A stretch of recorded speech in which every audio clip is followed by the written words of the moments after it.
जिम्मेदारी के साथ ये जो आज का प्रोग्राम हुआ है, इसमें मौजूद हमारी नायब तहसीलदार निवडणूक अधिकारी मैडम श्रद्धा मैडम, खलील भाई, हारून सर और सभी आप जितने भी हैं सभी मैं जानता हूँ, सब टोल बोल के जिम्मेदार है।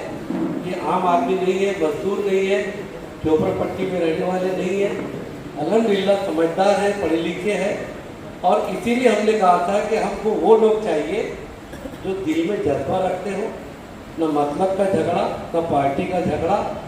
ये हमारे इस मुल्क के अंदर बाबा साहब ने जो हमको अधिकार दिया मतदान का, वो हमारा मतदान का अधिकार कोई ना छीने, क्योंकि मतदान का अधिकार छीन गया तो आप जीरो है, आपकी वैल्यू मत पर है।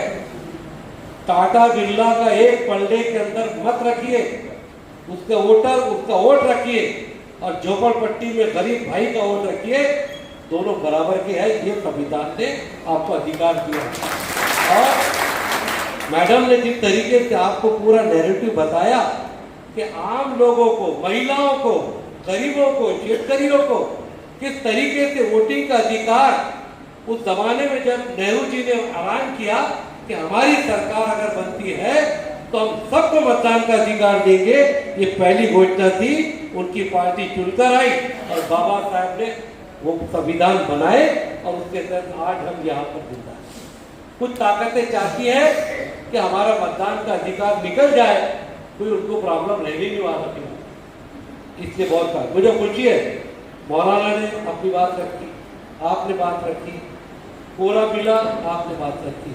अगर आप खामोश रहते तो अगर जुल्म सहन कर रहे हो तो हमको जीने का कोई हक नहीं। हमको अपनी बात तरीके से मतदान कैसे हो ये करना है। देखा आपने टेलीग्राफ, हिंदुस्तान का बहुत बड़ा अंग्रेजी अखबार, उसके एडिटर को एसआईआर में नाम नहीं होने की वजह से उसके पासपोर्ट का रिन्यूअल नहीं हुआ। उसने आर्टिकल लिखा कि मेरे जैसे नागरिक का, जो हिंदुस्तान का सबसे बड़ा पेपर अंग्रेजी का फॉरेन में जाता है, अगर मेरा नाम भी एसआईआर में नहीं है तो मेरा पासपोर्ट भी मेरे भारतीय होने का सबूत माना नहीं जा रहा। पासपोर्ट दुनिया में हर भारत के लोगों का भारतीय मानने का पूरे दुनिया में माना जाता है, लेकिन हमारी भारत सरकार हमारा पासपोर्ट होने के बाद में भी हमको भारतीय समझने को तैयार है। क्या चल रहा है समझिए। मैडम ने एक और बात बताई कि पहले इलेक्शन कमिश्नर को पावर था नाम लेने का, डिलीट करने का, सब करने का, अभी जिम्मेदारी हम पर डाली गई। 23 पार्टियों ने सुप्रीम कोर्ट को चैलेंज किया, व्हाई एसआईआर। सुप्रीम कोर्ट ने कहा this is not in my jurisdiction, it is the power and right of the election commissioner of India. Election commissioner of India कौन है आप जानते हैं? जो कुछ भी चल रहा है सबको मालूम है। आपको एक और बात मैडम जो बतानी थी मुझे कि अभी आपने फॉर्म भर दिए, मैपिंग हो गई, प्रारूप यादी में नाम आ गया, और कोई शरारती तत्व 200 लोगों के भड़गांव के नाम कट करने के फॉर्म दे दे तो आप समझिए कि आपके नाम कट सकते हैं। बराबर है मैडम? एक आदमी 200 के नाम काट सकता है, कोई भी दुनिया का टकुरी आके यहाँ पे नाम काट सकता है। बहुत मोहताज रहने की जरूरत है। 30 जुलाई तक आपको फॉर्म भरने के लिए मोहताज रहना है, सॉरी 29 जुलाई तक, और आपको 5 अगस्त को प्रारूप यादी जो छपेगी उसको देखना है। उसके अंदर आपका काम हो गया तो मुबारक, लेकिन फिर भी वहां की एंड नहीं है।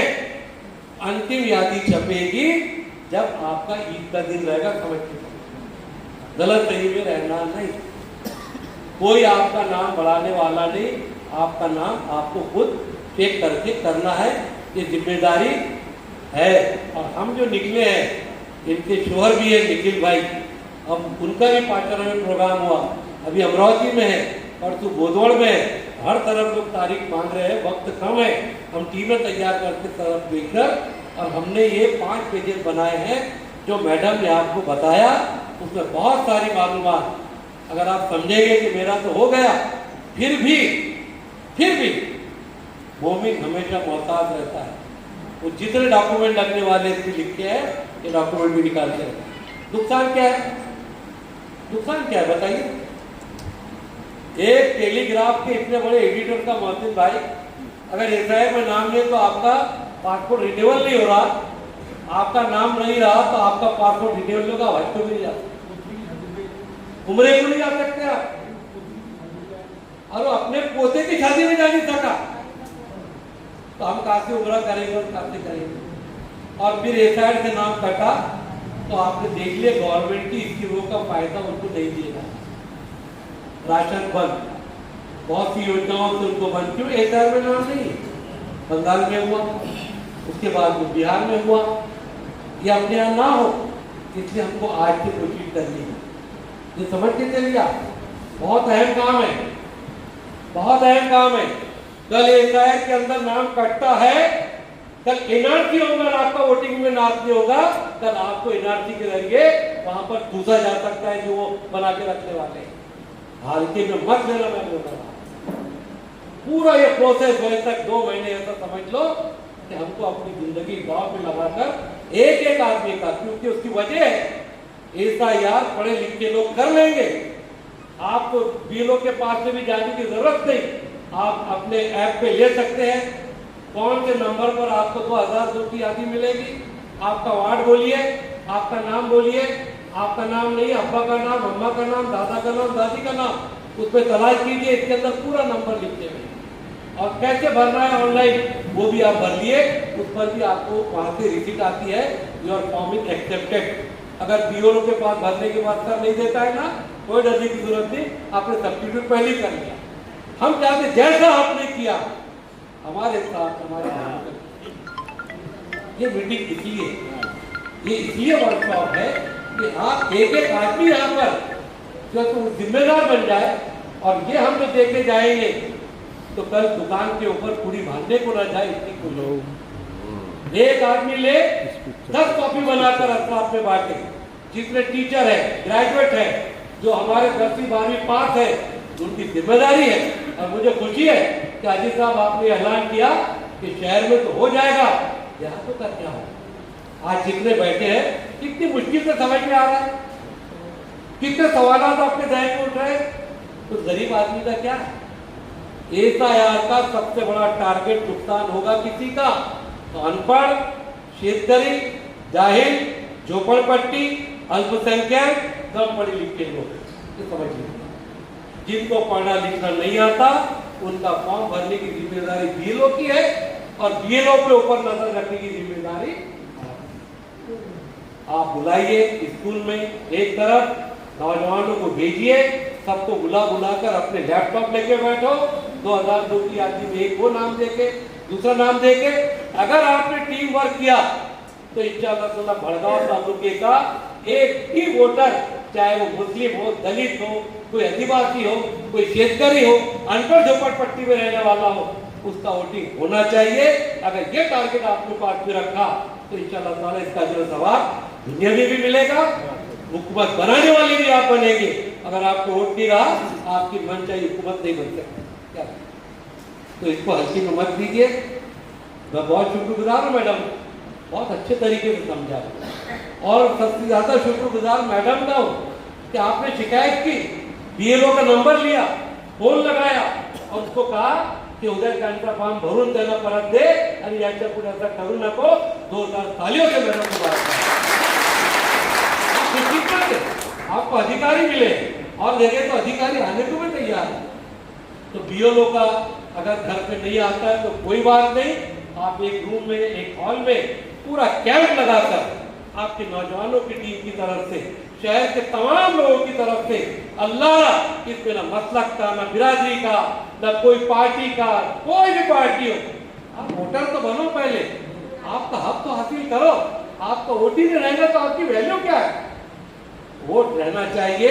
आगे इसके नतीजे जो बहुत ज्यादा हैरतनाक हो सकते हैं वो ना हो, ये हमारी फिक्र है। हम अपना हक अदा करके जा रहे हैं। मैं गुजारिश करूंगा कि 2-3 नौजवान यहाँ पर आए और आपको बाद में करते हैं। ये 150 फॉर्म है, वो लेवे, जो इसको 10 कॉपी बनाकर बांटेगा। अगली जुमेरात में इंशाल्लाह ताला उसको अच्छी खबर सुनने को मिलेगी। वो ले सिर्फ लेके आप रख देंगे, गलत। जो आपको बताया गया गैर में है, अच्छी बात है, नहीं है ये सपोर्टिव है। इसके अंदर मैडम का भी नंबर है, निखिल साहब का भी नंबर है, हमारी भी नंबर है, तो ये सब नंबर पर आप कोई भी बात पूछ सकते हैं और मैडम यहाँ पर मौजूद है। अगर कोई काम आपका नहीं होता है तो हरकत नहीं, ऐसे सारी चीजों को जमा करके अलग अलग शिकायतें न करें। 2-4 दिन के अंदर जितनी भी शिकायतें होगी, ऐसा नहीं कि एक एक हो रहा मैडम को पास जाए, एक एक हो रहा मैडम के पास जाए। जिम्मेदार जमा करे, नगर सेवक है, सोशल वर्कर है, और पूरा घंटा ले जाके मोहसिन भाई मैडम के पास बैठे, अगर कुछ ड्यूटी होगी तो सब बीएलओ को बुला के मैडम सामने बोल कराए। हमको पूरी उम्मीद है, हम बस यही चाहते हैं इस काम को आप आगे बढ़ाएं, हर कोई इंसान जिम्मेदार बने, क्योंकि बंगाल का देखने के बाद मैडम लोगों के दिल में शक आना जरूरी है।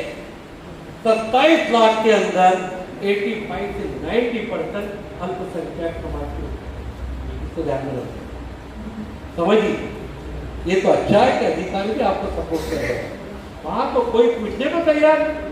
जैसा आपको बोले कि भाई फॉर्म बाद में देंगे, अगर ईमानदार है ठीक है देंगे, लेकिन फॉर्म लीजिए, क्या करेगा? एक फॉर्म पे नहीं भरना उसको, 2 फॉर्म नहीं लगते भरने के लिए, तो सेम फॉर्म है। तो इस तरह से काम कीजिए, या आप लोग लीजिए इंशाअल्लाह ताला। इसके जरिए से जो मैसेज हम देना चाहते हैं वो आप लेके जाइएगा, और इसके तहत कल से काम शुरू कीजिए, कल से काम शुरू कीजिए, तब करेगा भाई। अच्छा, हाथ उठाइए जो एक पिक्चर में शामिल है, हाथ उठाइए, जोरदार ताली बजाइए, अल्हम्दुलिल्लाह। इसका जज़ा देना आपको, एक हिंदुस्तान के नागरिक को अपने घर का हो, झोपड़पट्टी का हो, पड़ोस का हो, उसको वोटिंग का हक दिलाना इस मुल्क के अंदर बहुत बड़ा सवाब का काम। बहुत बहुत शुक्रिया।